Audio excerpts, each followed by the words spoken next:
সুপ্রিয় শিক্ষার্থীবৃন্দ, আসসালামু আলাইকুম। আজকে আমরা দেখব উচ্চ মাধ্যমিক শ্রেণীর তথ্য ও যোগাযোগ প্রযুক্তি, information and communication technology ICT বিষয়ের তৃতীয় অধ্যায় সংখ্যা পদ্ধতি ও digital device, number system and digital device এর 3.7.11 এর দ্বিতীয় অংশ রেজিস্টার। গত ক্লাসে আমরা দেখেছিলাম ফ্লিপ ফ্লপ, প্রথম অংশ ফ্লিপ ফ্লপ, কারণ ফ্লিপ ফ্লপ দিয়েই রেজিস্টার গঠন করা হয়।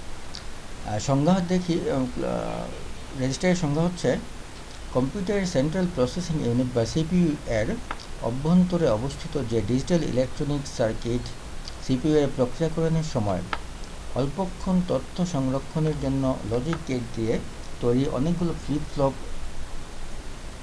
ও দ্রুত তথ্য রিড রাইট করার জন্য উচ্চ গতিসম্পন্ন অস্থায়ী মেমোরি হিসেবে কাজ করে, তাকে রেজিস্টার বলে।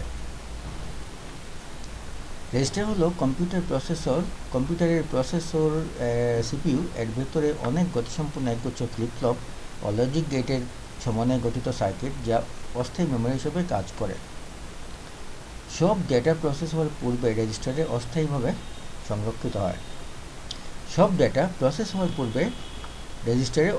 সংরক্ষিত হয়। কোনো একটি রেজিস্টারের কী পরিমাণ তথ্য ধারণ করবে তা রেজিস্টারের দৈর্ঘ্যের উপর নির্ভর করে।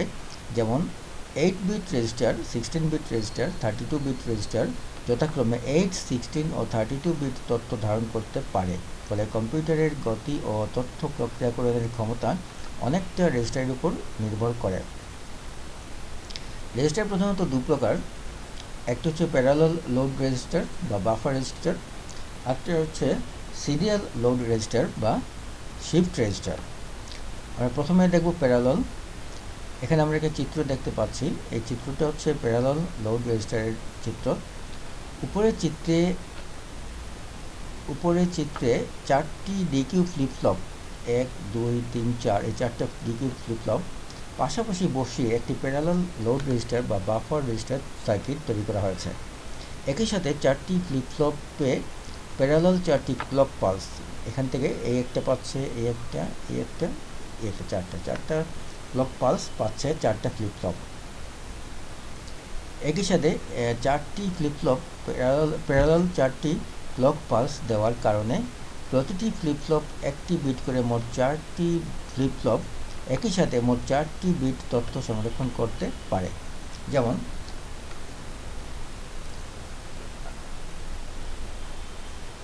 4টি ফ্লিপ ফ্লপে একই সাথে প্যারালাল একটি ক্লক পালস দেওয়ার কারণে A0, A1, A2, A3 এর ডাটা সাথে সাথে I0, I1, I2 এবং I3-তে সংরক্ষিত হয়ে যাবে। আমরা দেখি, এটা হচ্ছে A0 বা AO, এটা হচ্ছে A1, এটা হচ্ছে A2 এবং এটা হচ্ছে A3। প্রথম ফ্লিপ ফ্লপে A3 থেকে ডাটা যাবে, এক বিট যাবে। দ্বিতীয় ফ্লিপ ফ্লপে A2 থেকে যাবে, তৃতীয় ফ্লিপ ফ্লপে A1 থেকে যাবে এবং চতুর্থ ফ্লিপ ফ্লপে A0 থেকে যাবে। এখান থেকে ডাটা যাচ্ছে এবং ডাটা সংরক্ষণ হবে I0, I1, I2, I3-তে। এখন ক্লক পালস দেওয়ার সাথে সাথে data A0, A1, A2, A3 থেকে I0, I1, I2, I3-তে গিয়ে লোড হবে। একথা এখানে বলা হচ্ছে 4টি ফ্লিপ ফ্লপে একই সাথে প্যারালাল একটি ক্লক পালস দেওয়ার কারণে, একই সাথে এই ক্লক পালসটা একই সাথে হবে কারণে AO, A1, A2, A3 এই AO, A1, A2, A3 এর ডাটা সাথে সাথে I0, I1 এখানে I0, I1, I2, I3-তে গিয়ে সংরক্ষিত হয়ে যাবে। এটি কাজটা প্যারালাল হচ্ছে।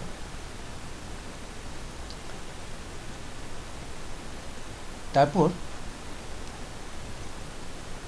AO, A1, A2, A3-তে নতুন আরও বিট আসলে এগুলোর সাথে সাথে I0, I1, I2, I3-তে যাবে না যতক্ষণ না তাকে ক্লক পালস দেওয়া হচ্ছে। যখন ক্লক পালস দেওয়া হবে, ক্লক পালস দেওয়ার সাথে সাথে AO, A1, A2, A3 থেকে data bit A0, A1, I0, I1, I2, I3-তে চলে যাবে।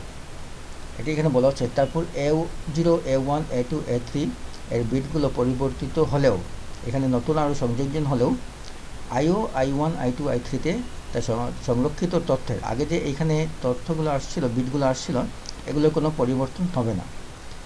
এও A1 A2 A3 এখানে নতুন ডাটা আসলেও এগুলো এখানে যে আগের তথ্য ডাটাগুলো আসছে এইটার কোনো পরিবর্তন হবে না যতক্ষণ না ক্লক পালস দেওয়া হচ্ছে।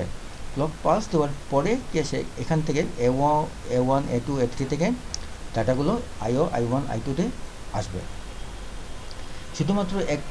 শুধুমাত্র একই সাথে 4টি ফ্লিপ ফ্লপেই নতুন আরও একটি ক্লক পালস দেওয়া হলেই পরিবর্তিত এও A1 A2 A3 এর মান আইও I1 I2 I3-তে লোড হবে।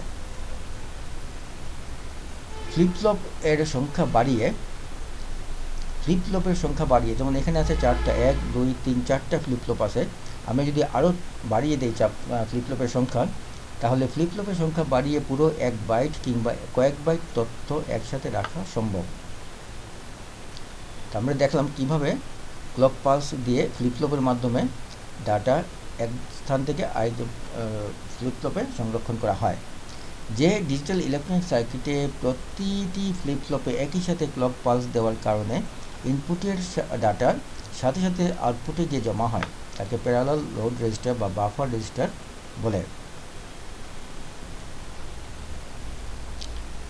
এখন আমরা দেখব 2 নম্বর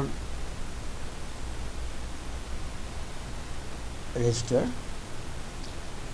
এটা হচ্ছে সিরিয়াল লোড রেজিস্টার বা শিফট রেজিস্টার।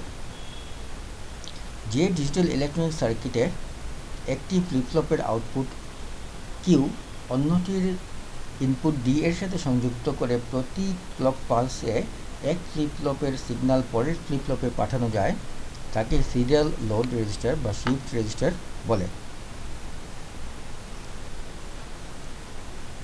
শিফট রেজিস্টারে ইনপুট সিরিয়াল ডাটা দিয়ে আউটপুটে প্যারালাল ডাটা পাওয়া যায় এবং বাইনারি ডাটা এক বিট ডানে বামে বা উভয় দিকে সরানো যায়। নিচের চিত্রে ডি ফ্লিপ ফ্লপ ব্যবহার করে একটি সরল 4 বিট শিফট রেজিস্টার তৈরি করে দেখানো হয়েছে।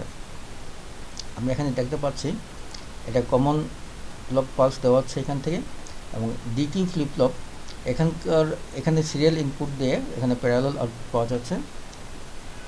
ডি কিউ, এটা ডি হচ্ছে ইনপুট, কিউ হচ্ছে আউটপুট। এই প্রথম ফ্লিপ ফ্লপ, দ্বিতীয় ফ্লিপ ফ্লপ, তৃতীয় ফ্লিপ ফ্লপ, এটা হচ্ছে চতুর্থ ফ্লিপ ফ্লপ। প্রথম ফ্লিপ ফ্লপের আউটপুট কিউ দ্বিতীয় ফ্লিপ ফ্লপের ইনপুট ডি এর সাথে সংযুক্ত। প্রথম ফ্লিপ ফ্লপের আউটপুট কিউ দ্বিতীয় ফ্লিপ ফ্লপের ইনপুট ডি এর সাথে সংযুক্ত।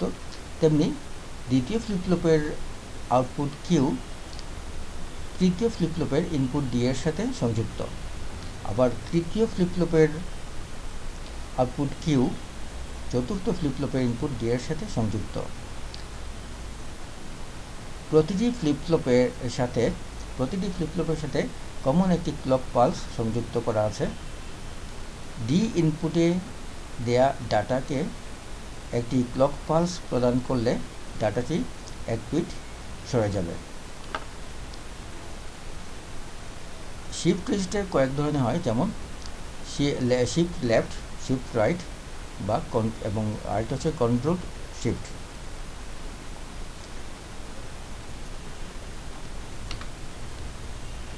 আশা করি আমরা বুঝতে পেরেছি রেজিস্টার কীভাবে কাজ করে।